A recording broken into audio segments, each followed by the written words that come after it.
And welcome to the water cooler, everybody. I'm David Brody. Thanks for joining us. It's Tuesday, January 10th, 2023, and we've gone from chaos to common sense in the House. House Republicans are on the march towards sanity.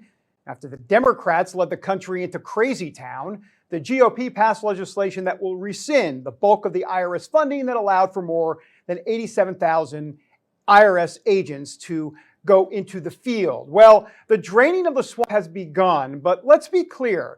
It's not because of longtime Republican and Democrat uniparty swamp creatures. The swampier, the better for them. No, there are new anti-swamp members of Congress on the scene, and one of those high-profile swamp busters is Congresswoman Paulina Luna. She ain't messing around, folks. From the get-go, she has been a grade A swamp buster, standing firm to get a rules package and key concessions from the swamp creatures before allowing Kevin McCarthy to ascend to the speakership. And she was thrust right into the fight right away and gave straight talk on the floor like this.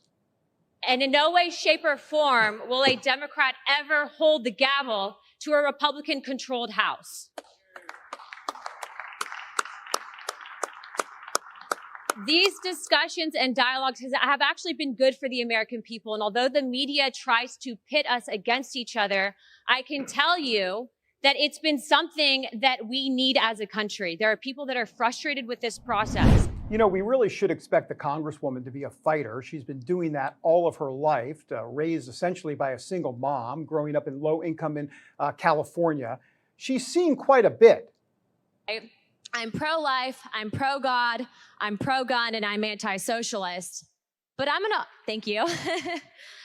But I'm gonna own the fact that I'm a Christian first and foremost. And I can tell you that my entire life, the reason why I actually decided to get involved in politics is because I felt like probably so many of you here, definitely probably Aaron, I felt called to follow a path and to stand up for what's right in this country. Many of you may not know this, but starting out early in life, my mom actually was asked by my own father to have an abortion. And my mom told him no.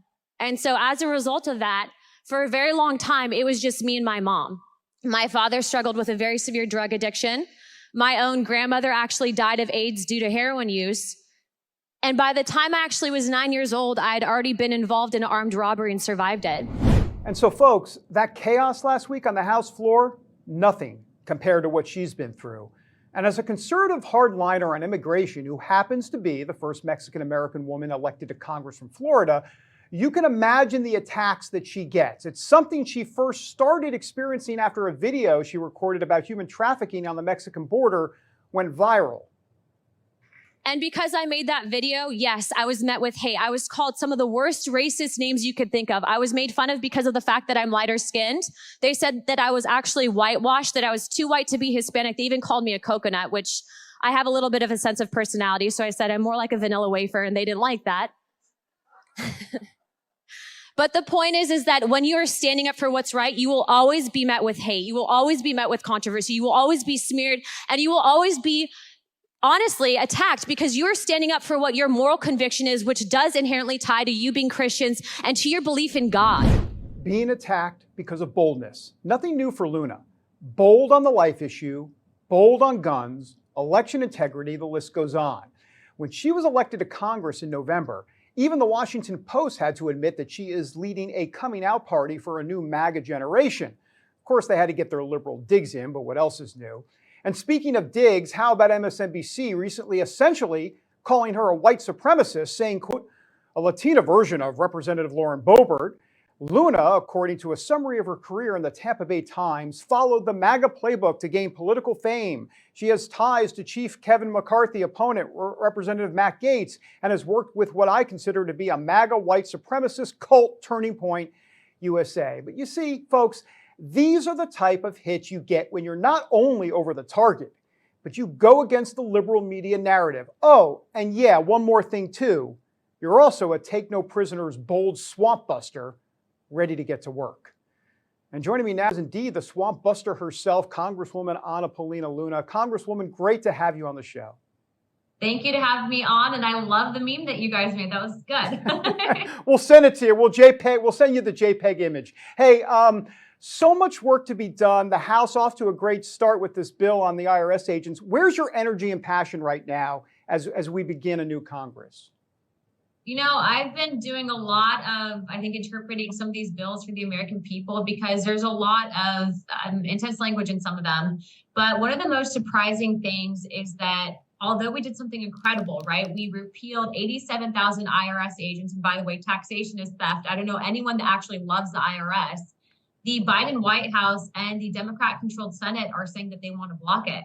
So imagine that. We have runaway spending right now. We have record high inflation, and they want to keep IRS agents that aren't going after these wealthy people that they demonize all the time, right? They're going after people that are a lot of times working two jobs because of the inflation. So that's exactly what we're up against in this country. We have Democrats that are turning issues that are really impacting our communities, our families, and the American people, and they're turning it political. And we're going to have these continued fights on the House floor with them. But more importantly, I want everyone to know that although we had a very public discussion over the speaker's election last week, the entire conference, the Republican conference, is very much so united. And as you saw with that historic rules package, there's a lot of good in that that's going to benefit the American people. So I'm very honored not just to have the support of the 20, to include myself that worked to get that done, but also to have the support of the rest of our colleagues in the Republican conference. Yeah, Congresswoman, there's a lot in that rules package and the concessions, whether it be the motion to vacate or House Freedom Caucus members on the Rules Committee, term limits bill going to be voted on. In your estimation, what was kind of a tier A thing for you during that process? What did you need to see out of all of that in terms of the concessions, in terms of the rules package? What was right at the top of the list for you? The number one thing for me was the embracing of now Speaker McCarthy on the motion to vacate the chair. So a lot of people say, well, why is that so important? Well, the Jeffersonian motion to vacate the chair was stood for 200 years. And Nancy Pelosi, when she took the gavel, she actually removed that. And that allows the conference to actually hold the speaker accountable, which is the exact reason why I ran for office. What we're seeing right now in Congress is a good thing. In Senate, we see a very dangerous consolidation of power to where the representatives or the senators up there do not truly have a voice. It's very much so controlled by McConnell. And so what we wanted here is to ensure that although Leader McCarthy put forward an incredible agenda, that there were some things that we thought that the Republican Party could do better on. As you see, Leader McCarthy embrace those things, but also too that there's an accountability mechanism, and that's exactly what the motion to vacate the chair is. Yeah, well, what's the message to the anti-McCarthy folks that are in the MAGA movement that still just don't trust him? And I understand there's a practicality thing, yet you have to somehow kind of move forward past the chaos. But what do you say to that contingent within MAGA that's just like, I don't trust McCarthy? What's your message to them? We have an accountability mechanism regardless of who the Speaker of the House is now, and that's the motion to vacate the chair. Yeah. That is a very serious motion. So any one member at any time in the Republican conference can make that motion to recall the Speaker if he goes back on his word, which I do not think he will be doing. Yeah. Hey, the attacks against you, sadly, nothing new to you. I mean, you're like, bring it on, whatever. What is your message to those that come against you? I'm curious to get your response on that. I've never been one to shy away from a fight. I'm definitely someone that owns the truth. And what I can tell you is that as you saw with MSNBC and that attempted hit piece, it completely blew up in their face. As you saw earlier in the tweets, you know, I had my comms director check our inbox. They never reached out for comments.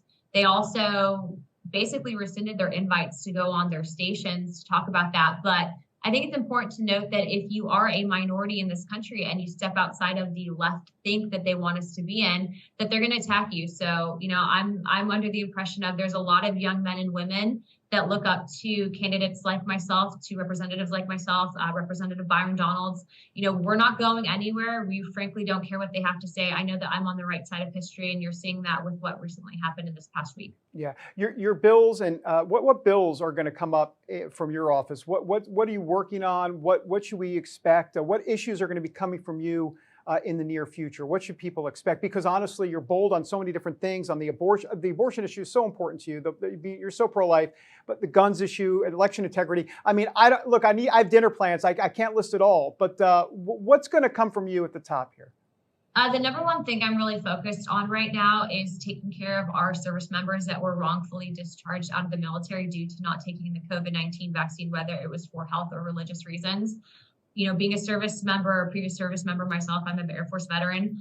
I actually met and talked to a lot of service members who were kicked out because of that. So unfortunately, the Biden administration chose to weaponize that against our incredible men and women in our different branches. But I do believe that although they did something bad, that it's our job as representatives to correct that. So I hope to co-sponsor a bill or help write a bill that basically allows these service members either to come back into the military to definitely fix their record if they were dishonorably discharged or given other than honorable discharges, and then ultimately to also give them the option of receiving their full retirement if they were kicked out prior to their estimated time of separation for retirement. Yeah. So we need to take care of them. That's something that I'm very passionate on. Obviously, counter trafficking legislation, but also to, I mean, as you're seeing, I have a lot of life experience. I like to use that, especially when I'm thinking about some of these bills.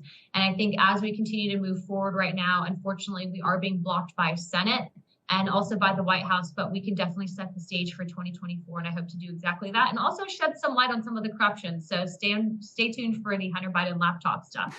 Okay, we will do that. And by the way, speaking about what's in the news today, those Biden documents, apparently there are some now top classified documents that are in one of his offices. And now we're understanding from CNN, we'll see if it's true because it's CNN, but they're saying that some of those classified documents had to do with Ukraine. Hello? I mean, my spidey sense is up. Ukraine and some other countries. What's your reaction to that? The fact is that the FBI should have never gone into, at the time, President Trump's home, right? That was completely wrong. But what you're seeing is the gross weaponization of an agency like the FBI. I don't think they'll be doing that to Biden, even though we know now that there is a gross double standard that exists. But I do think that that's going to be a job for House oversight, House Judiciary to look in. And remember, we are an accountability mechanism. There's some great people that are going to be leading out those committees. I know Representative Jim Jordan is chairing House Judiciary. And so you'll see a lot of developments there. But remember, you know, we don't work for the White House. We don't work for the Senate. We work on behalf of the American people. I represent some incredible patriots in Pinellas County. And I know most of my colleagues are going to be doing exactly what I'm doing, and that's fighting on behalf of them right now until we can get the White House back in 2024. Yeah, for sure. As we wrap up here, my Dr. Phil question, talk to me a little bit about your faith journey. What has that been like for you? Because I know your faith is extremely important to you. Talk to me a little bit about that. So I was actually raised as a Messianic Jew by my father and Catholic by my mom. And so when I talk to a lot of people, you know, I do believe in Jesus Christ. I'm a Christian, but my faith and my tradition is in Messianic Judaism. So I do believe that, you know, there's things that happen in this life that we can't explain. I can tell you there are a lot of things that happened during this entire negotiation process that was just, you know, people that were doing and saying things, confirmations of things, right place, right time. But, you know, I do believe that in this type of job, you have to have something that grounds you, because there's a lot of bad up here. Just like there's a lot of good, there's a lot of bad. And you have to have, you know, your eyes focused on what true north is and understand what you're really fighting for. And I think right now, especially with our country, we're seeing a lot of these agendas that simply don't make sense. For example, we will be voting at some point, whether it's this week or next, on really stopping a lot of this craziness that we're seeing in some places like New York, where they're calling killing babies after they are born. They're calling that abortion. That's not abortion. It's wrong. And I think that that's evil. And I think that that's exactly sometimes what we're fighting. And so it's important to note and keep that in mind, especially when we're making some of these incredible decisions that are affecting so many Americans. Yeah, I've got 30 seconds or so, but you said during that process, you kind of saw God's hand in that, some divine intervention, if you will, during the chaos last week on the, yeah. And I know that people are going to probably try to clip this and say that I'm some right. Crazy evangelical, but, you know, I will be fully honest with you, there are some things that happened during this entire time, and it was confirmation. So, well, I appreciate you being here, and you're there in Congress for, as the Bible says, for such a time as this. So I really appreciate you being here today. Thank you very much. All right, Congresswoman Paulina Luna, APL, FYI. That's right. Remember the initials.